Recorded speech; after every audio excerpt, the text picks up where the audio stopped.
신약성경 309쪽에 있습니다. 에베소서 1장 1절과 2절 이 계시의 하나님 말씀 봉독할 때 하나님의 음성을 들으실 수 있기 바랍니다. 하나님의 뜻으로 말미암아 그리스도 예수의 사도된 바울은 에베소에 있는 성도들과 그리스도 예수 안에 있는 신실한 자들에게 편지하노니 하나님 우리 아버지와 주 예수 그리스도로부터 은혜와 평강이 너희에게 있을지어다. 아멘. 아버지 하나님, 오늘 올려드리는 찬송이 새 노래가 되어 하나님께 상달이 되고 또 하나님 오늘 읽고 들려주시는 말씀이 또 새 말씀이 되어 우리가 하나님을 또 새롭게 만나 우리의 삶이 더 풍성해지도록 역사하여 주옵소서. 예수님 이름으로 기도하옵나이다. 아멘. 10년 전쯤에 에베소서 말씀을 주일 예배에 전한 적이 있습니다. 오늘부터 에베소서의 말씀을 다시 한번 전하려고 합니다. 에베소서 말씀을 다시 전하는 이유는 그동안 새로 오신 분들이 많이 계시고 또 하나의 이유는 에베소서를 통해 계시하시는 하나님을 새롭게 만나고 복음의 진리를 깊이 깨달아 예수님의 말씀처럼 우리의 삶이 생명을 얻되 풍성히 얻게 되는 그런 삶이 되기를 바라는 마음에서입니다. 에베소서는 6장으로 구성된 비교적 짧은 서신서의 말씀입니다만 이 에베소서 말씀 안에는 기독교 신앙의 핵심이 망라되어 있습니다. 그래서 종교개혁자 칼뱅은 에베소서는 바울 작품의 면류관과 같은 것이다, 그런 말을 했습니다. 어떤 사람은 에베소서를 성경의 그랜드 캐년과 같은 말씀이다, 그런 표현을 하기도 했습니다. 에베소서 그 캐년 속으로, 협곡 속으로 들어가면 그전에는 보이지 않았던 하나님의 진리가 새롭게 펼쳐지기 때문에 그런 표현을 한 것 같습니다. 하나님은 어떤 분이시고 예수 그리스도는 누구시며 성령님은 어떤 분인지, 성부, 성자, 성령 하나님은 어떻게 하나가 되어 서로 역사하시는지, 하나님의 예정이 무엇이고 인간은 누구인지, 구원이 무엇이고 구원받은 우리는 어떻게 살아야 하는지, 그리고 구원받은 우리 그리스도인들은 영적인 싸움에서 어떻게 승리할 수 있는지, 복음의 진수와 그리스도인의 삶의 원리가 에베소서에 담겨 있습니다. 에베소서에는 또한 교회가 누구인지, 교회의 비밀과 그 영광스러움을 보여줍니다. 성도 여러분, 예수 그리스도를 믿으면 우리는 구원을 받아 새 사람이 됩니다. 어떤 사람이 새 사람일까요? 땅에서부터 난 사람이 아니라 위로부터 거듭난 사람입니다. 하나님으로부터 거듭난 사람입니다. 하나님의 생명을 받아서 새롭게 창조된 그런 사람이 새 사람입니다. 새 사람이 되면 필연적으로 새 생활을 하게 됩니다. 새로운 세계관을 가지고 새로운 가치관에 따라 새로운 인생의 목적을 향해 새로운 소망을 품고 사는 새 생활을 하게 됩니다.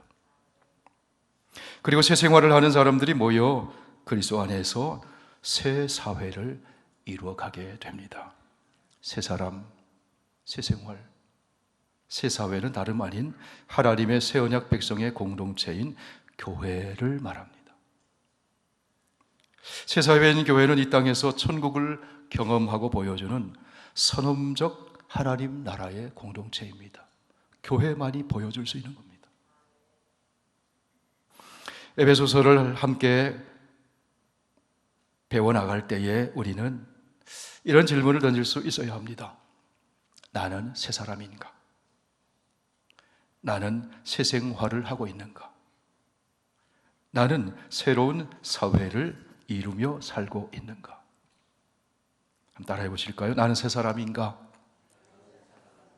아직은 안 되셨죠? 좀 크게. 나는 새 사람인가? 나는 새 생활을 하고 있는가? 나는 새로운 사회를 이루며 살고 있는가? 이 해답을 얻으시길 바랍니다. 에베소서에는 자주 등장하는 말들이 있습니다. 그리스도 안에서, en Christo, in Christ, 그리스도 안에서 하늘에 속한 충만함, 풍성함, 하나님의 충만한 것으로, 성령의 충만함으로, 은혜의 풍성함으로, 영광의 풍성함으로, 이런 말들이 많이 등장합니다. 그러므로 에베소서를 통해서 하나님을 만나면 우리의 삶이 충만해지고 풍성해지게 될 줄 믿습니다. 성령의 감동을 받아 에베소서를 쓰면서 바울은 이 편지를 읽는 성도를 위해 무릎을 꿇고 이렇게 기도합니다. 우리 주 예수 그리스도의 하나님 영광의 아버지께서 지혜와 계시의 영을 너희에게 주사 하나님을 알게 하시고 너희 마음의 눈을 밝히사 그의 부르심의 소망이 무엇이며 성도 안에서 그 기업의 영광의 풍성함이 무엇이며 그 힘의 위력으로 역사하심을 따라 믿는 우리에게 비추신 능력의 지극히 크심이 어떠한 것을 너희로 알게 하시기를 구하노라. 성도 여러분, 그랜드 캐년과 같은 에베소서의 협곡을 함께 여행하면서 바울이 기도한 것 같은 하늘에 속한 풍성하고 충만한 장면들이 저와 여러분의 눈앞에 새롭게 펼쳐지게 되기를 바랍니다. 에베소서는 바울이 로마의 감옥에서 쓴 편지로 알려져 있습니다. 3장 1절에 보면 그리스도 예수의 일로 갇힌 자 된 나 바울이 말한다 그럽니다. 4장 1절에 보면 주 안에서 갇힌 내가 너희를 권한다. 6장 20절에 보면은 복음의 비밀을 알리기 위해서 내가 쇠사슬에 매인 사신이 되었다. 사신이라는 말은 대사라는 말이죠. 엠베서더. 여러분 아시는 대로 대사는 본국을 대표해서 본국을 위해서 사는 사람이죠. 바울은 복음을 전하다가 쇠사슬에 매임을 받았지만 하나님 나라의 대사라고 하는 영광스러운 정체성을 가지고 이 땅에서 살아가고 있지만 하나님 나라를 위해서, 하나님을 위해서 살고 있음을 보여줍니다. 나는 대사가 되었다. 오늘 읽은 에베소서 1장 1절과 2절은 프롤로그, 서문에 해당하는 말씀입니다. 어떤 글이든지 서문이 중요하죠. 서문은 글을 쓴 의도와 방향을 보여주기 때문에 그렇습니다. 오늘 보면 1장 1절에서 바울은 먼저 편지를 쓰고 있는 자신이 누구인지를, 자기의 정체성이 무엇인지를 이렇게 소개해 줍니다. 하나님의 뜻으로 말미암아 그리스도 예수의 사도된 바울은, 나 바울은 하나님의 뜻으로 말미암아 사도가 되었습니다. 그리스도 예수의 사도가 되었습니다. 에베소에 있는 성도들과 그리스도 안에 있는 신실한 자들에게 내가 편지를 합니다.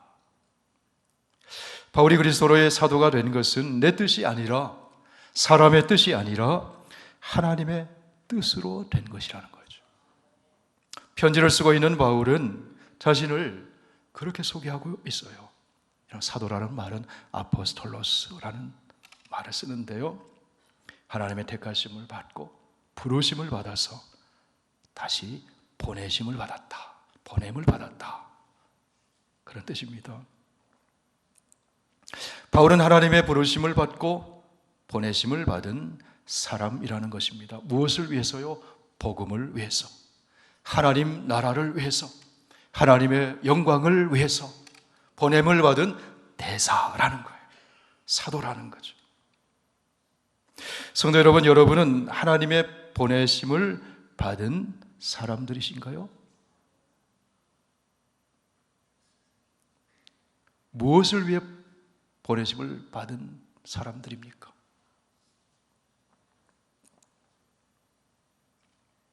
바울의 본래 이름은 사울입니다. 사울은 히브리식 이름이죠. 사울이란 뜻은 요청된 자, 간청된 자, 그런 뜻입니다. 큰 자라는 뜻보다는 요청된 자, 간청된 자, 이런 뜻입니다. 그런데 이 사울이 바울이라는 이름을 씁니다. 작은 리를, 로마식 이름입니다.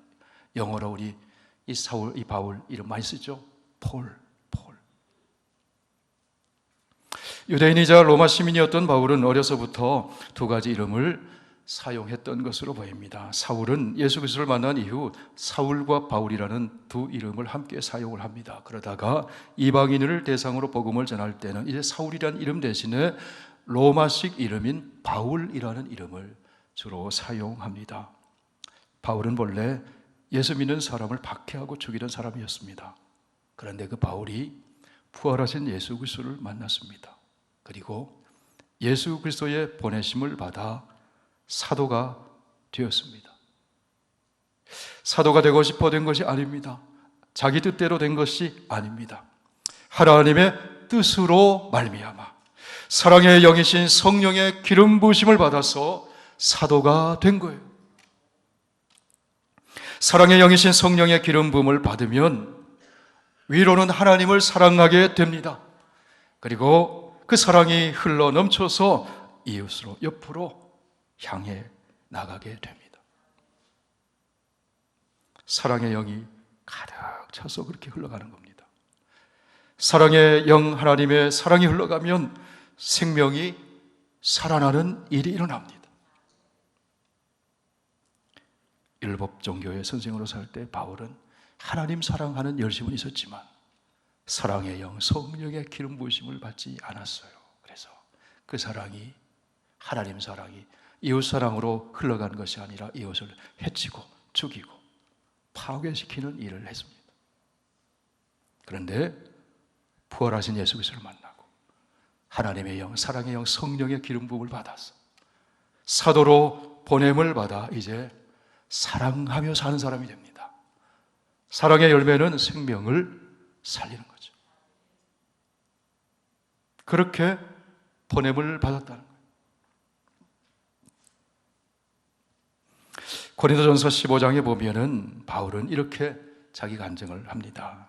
우리 함께 읽어보실까요? 나는 사도 중에 지극히 작은 자라. 나는 하나님의 교회를 박해하였으므로 사도라 칭함받기를 감당하지 못할 자니라. 그러나 내가 나 된 것은 하나님의 은혜로 된 것이니 내게 주신 그의 은혜가 헛되지 아니하여 내가 모든 사도보다 더 많이 수고하였으나 내가 한 것이 아니요 오직 나와 함께 하신 하나님의 은혜로라.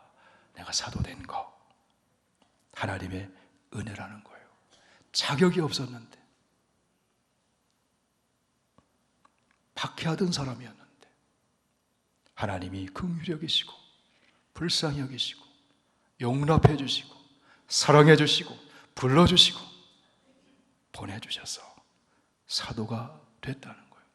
그거 생각하면 바울은 감격이 넘치는 거예요. 나 같은 사람이 구원을 받고 나 같은 사람이 사도가 되었구나. 내 뜻이 아니라 하나님의 뜻대로 부르심을 받았구나. 그 확신을 가질 때 감격이 넘쳤어요. 복음을 전하다가 매맞기도 했습니다. 돌에 맞아 길거리에 버려지기도 했습니다. 모욕을 당하기도 했습니다. 옥에 갇히기도 했습니다. 그때마다 나는 하나님의 뜻대로 부르심을 받아 보내심을 받은 사도다. 나는 하나님의 나라의 대사다. 그 정체성이 있었어요. 이 확신이 있었기 때문에 바울은 시시때때로 닥쳐오는 고난과 시험을 이겨낼 수 있었습니다. 이런 바울만 그러겠습니까? 여기 있는 저와 여러분, 나는 내 의지대로 예수 믿었고 내 발로 교회 나왔고 내가 작정했기 때문에 예수 믿게 되었다고 혹시 그렇게 말하고 싶은 사람이 있을지 모르겠어요. 그런데 여러분, 그건 내 뜻대로 내 계획대로 된 것이 아닙니다. 누군가 나에게 복음을 전해 주었습니다. 하나님의 영 성령께서 나의 마음에 감동을 주셨습니다. 나의 걸음을 나도 모르는 사이에 교회로 이끌어 주셨습니다. 하나님의 말씀을 들을 때에 진리의 영이신 성령의 감동을 받아 죄가 깨달아지고 예수 그리스도가 유일한 구원의 주로 믿어지고 하나님의 아들 그리스도이심이 믿어지게 되었어요. 내 뜻대로 된 게 아니에요. 하나님의 뜻대로 된 거예요. 하나님의 은혜로 된 거예요. 하나님의 뜻대로 예수 믿게 되고 하나님의 뜻대로 그리스도인이 되고 하나님의 뜻대로 하나님의 백성이 되고 성도가 되었어요.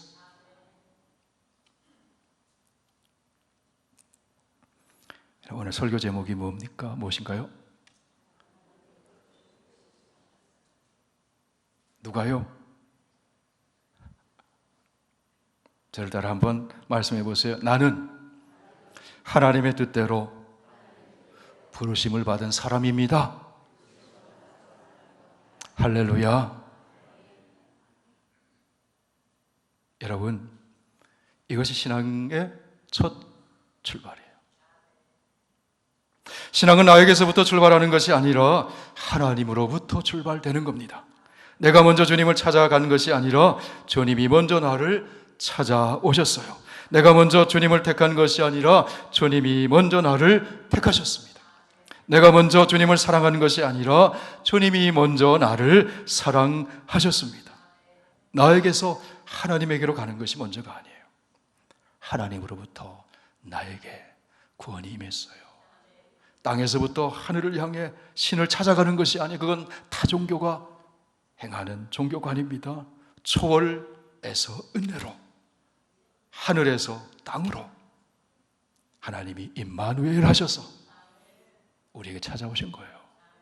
하나님의 뜻대로. 성도 여러분, 하나님이 저와 여러분을 선택하셨습니다. 그리스도 예수 안에서. 하나님이 저와 여러분을 부르셨습니다. 그리스도 예수 안에서. 하나님의 뜻대로 하나님이 저와 여러분을 사랑하셨고 하나님이 저와 여러분을 그리스도 예수 안에서 하나님의 자녀 삼아 주셨습니다. 하나님이 우리를 이곳에 있게 하셨습니다. 이 확신을 가질 때 우리의 믿음이 흔들리지 않아요. 흔들리지 않게 되기를 축원합니다. 우리 가정생활도 마찬가지죠. 직장생활도 마찬가지예요. 교회생활도 마찬가지입니다. 하나님 뜻 가운데 부르시고 하나님이 보내셔서 내가 여기 있다는 확신을 가질 때 우리의 삶이 흔들리지 않습니다. 요셉처럼. 요셉이 종살이 했잖아요. 감옥살이도 했잖아요. 팔려다녔잖아요. 요셉이 형들을 만나 이렇게 얘기하죠. 나를 이리로 보낸 이는 당신들이 아니요 하나님이십니다. 하나님의 생명을 구원하시려고 나를 당신들보다 먼저 보내셨습니다. 하나님의 뜻대로 보내셨다는 것. 내 뜻에 따라 오고 사람이 소개해서 여기 있게 되었다고 생각하면 시험거리 생기면 어려운 일 닥치면 언제든지 흔들립니다. 하나님의 뜻 가운데 하나님이 인도하셔서 하나님이 여기 이 자리에 하나님이 내 삶의 자리에 보내셨다는 확신을 가지면 승리합니다. 계속해서 오늘 본문 에베소서 1장 1절 말씀 보십시오. 우리 함께 읽으실까요? 하나님의 뜻으로 말미암아 그리스도 예수의 사도된 바울은 에베소에 있는 성도들과 그리스도 예수 안에 있는 신실한 자들에게 편지하노니. 여러분, 여기 놀라운 사실 몇 가지가 담겨 있습니다. 먼저 하나님의 뜻으로 사도된 바울이 에베소에 있는 성도들에게 편지한다, 그렇게 얘기합니다. 성도들이 에베소에 있다는 거예요. 성도들이 하늘에 있는 게 아니에요. 에베소에 있다고 바울이 말합니다. 여러분은 예수를 믿어 구원받아 하나님의 백성이 되고 천국 시민이 되었지만, 그러나 여러분은 지금 현재 여러분의 삶의 자리엔 에베소에 살고 있습니다. 그런 뜻이에요. 당시 에베소는 소아시아의 중심 도시 중에 하나입니다.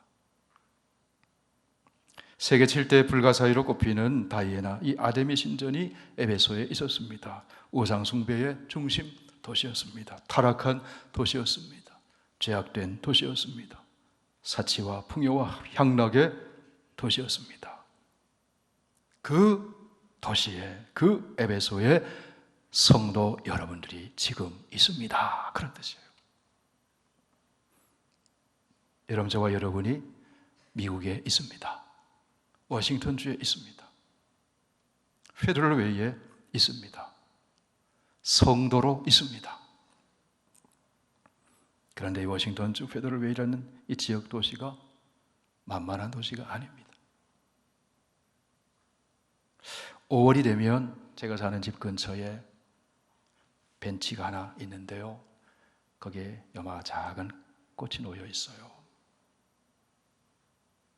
잊고 있다가 그 꽃을 보면 생각이 납니다. 그렇지. 수년 전에 여기서 이웃 주민 한 분이 무차별 묻지마 총격을 받고 죽은 장소지. 거기에 벤치를 기념해서 세워놨고 잊고 있었는데 꽃이 놓여 있어요. 기억하는 사람입니다. 그런 동네가 페더럴 웨이예요.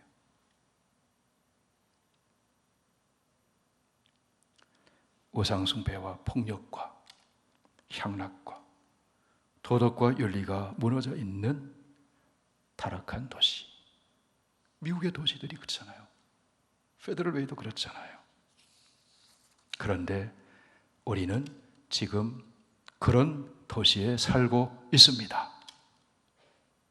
그러나 동시에 우리는 그리스도 안에 살고 있습니다.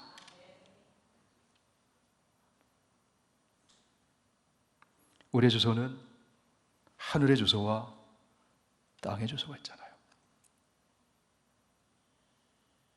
우리는 그리스도 예수 안에 살고 있습니다. 시애틀의 페더럴 웨이에 살고 있으면서 우리는 그리스도 예수 안에 살고 있습니다. 바울은 감옥에 있었지만 나는 감옥에 갇혀 있는 것이 아니라 그리스도 예수 안에서 살고 있습니다. 여기서도 그리스도의 대사로 살고 있습니다. 그런 확신을 가졌어요. 바울은 에베소에 살고 있는 그리스도인들을 성도라고 불러줬습니다. 성도라는 말을요, 성자가 모인 무리가 성도잖아요. 하기오스, 영어로 말하면 세인트.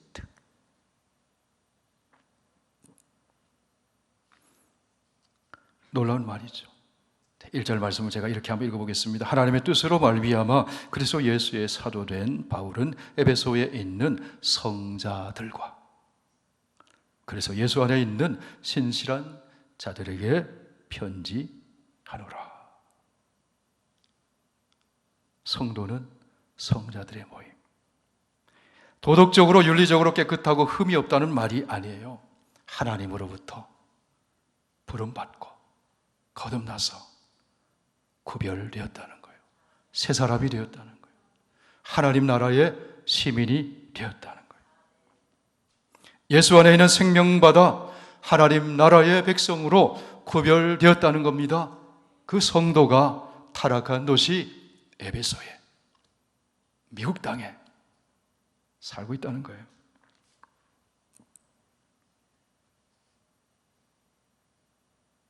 제가 다시 한번 읽겠습니다. 하나님의 뜻으로 말미암아 여러분은 미국 워싱턴주 페더럴 웨이에 살고 있는 성자들입니다. 왠지 좀 어색합니까? 왠지 좀 마음에 부담이 생깁니까? 내가 무슨 성자야? 그런데 여러분, 하나님이 그렇게 보시는 거예요. 하나님이 용납해 주셨고, 하나님이 의롭다고 인정해 주셨고, 하나님이 자녀로 삼아 주셨고, 하나님이 시민권을 부여해 주셨어요. 하나님 나라의 시민권을. 할렐루야. 그런 관점에서 우리는 성자, 고별된 사람, 위로부터 다시 태어난 새로운 피조물이기 때문에 그렇게 불러주는 겁니다. 지금은 비록 부족하고 부끄럽고 그래 보일지라도 이 말씀 속엔 동시에 하나님은 그런 정체성을 우리에게 부여해 주심으로 성자처럼 살아가는 그런 기대를 담고 있다는 거예요.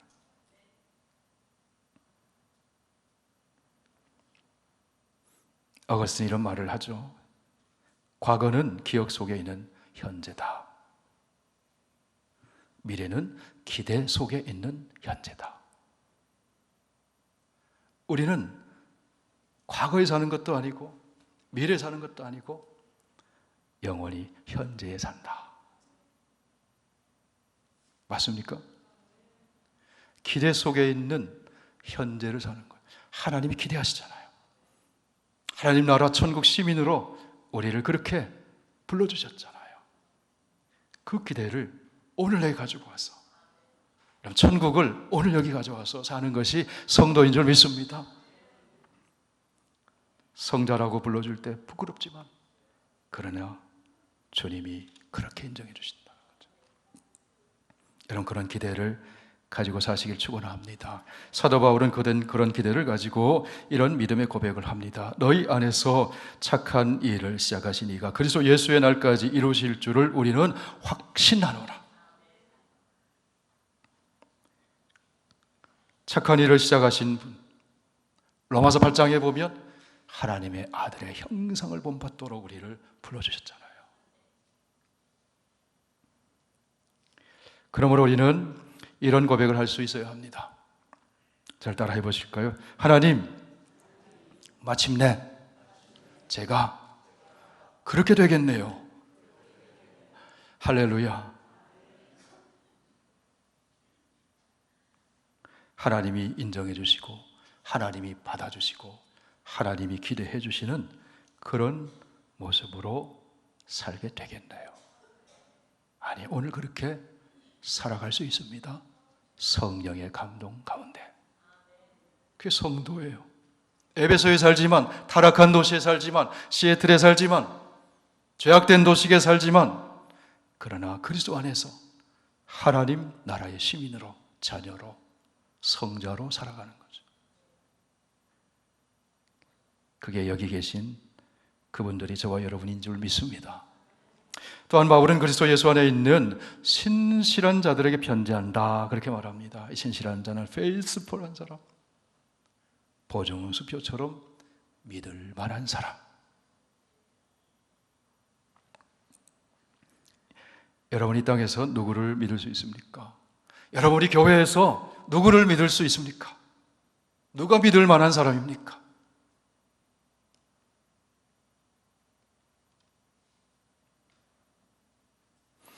그러나 사도 바울은 타락한 도시 에베소에 있는 교인들에게 너희는 에베소에 살고 있는 신실한 자들이다, 믿음직한 사람입니다. 하나님이 그렇게 봐주시고 하나님이 그렇게 기대하시고 바로 그 신실한 성도를 통해서 하나님이 새 일을 펼쳐 가신다는 거예요.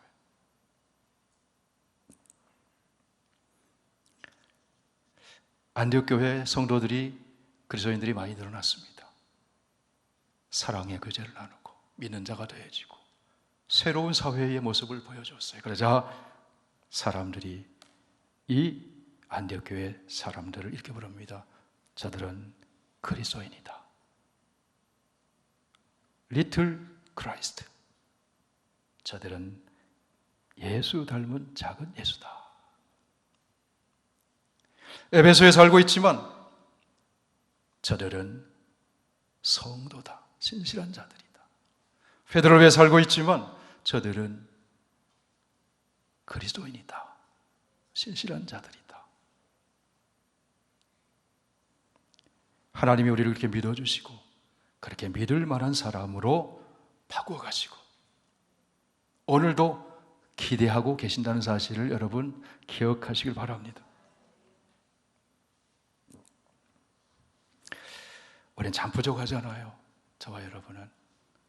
그러나 저와 여러분 신실한 사람들이 되어가기를 축복합니다.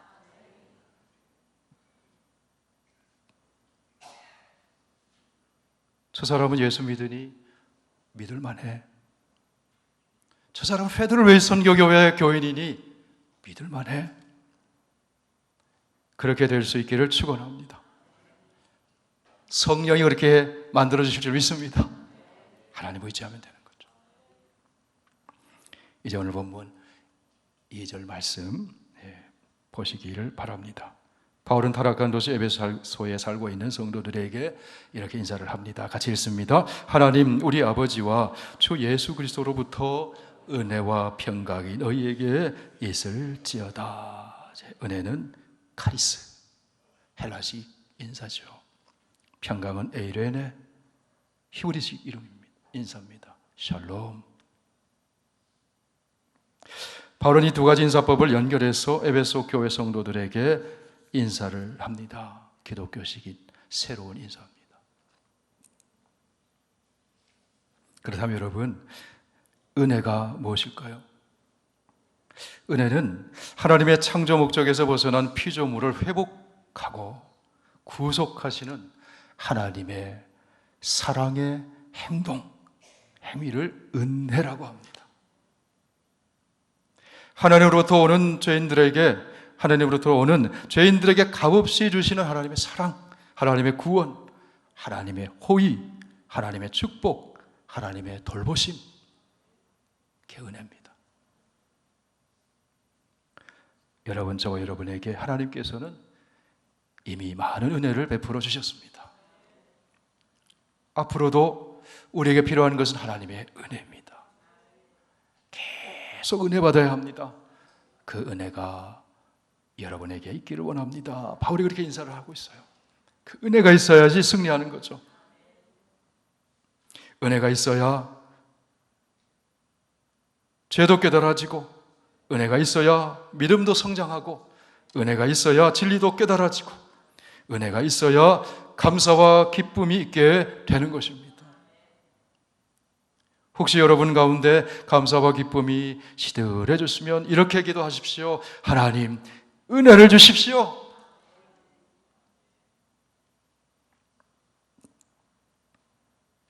또 한 가지 바울은 평강이 너희에게 있기를 원한다. 그렇게 인사합니다. 평강은 하나님의 은혜를 받아 누릴 때 우리의 내면과 삶에 찾아오는 삶의 상태. 에이레네 샬롬. 창조주 하나님과 좋은 관계 속에서 그 하나님의 계획과 하나 되는 조화로움을 이루는 상태. 샬롬이에요. 에이레네 평강입니다. 그런데 이 평강은 하나님의 은혜의 결과로 찾아오는 거라는 거죠. 은혜는 평강의 원인이 되고 평강은 은혜의 열매가 되는 거예요. 우리 하나님의 은혜를 경험할 때, 우리가 하나님의 은혜 속에 있을 때 우리에게는 평강이 넘칩니다. 폭풍이 몰아쳐도요 평강이 넘칩니다. 은혜 속에 있으면. 그런 은혜가 있게 되기를 축원합니다.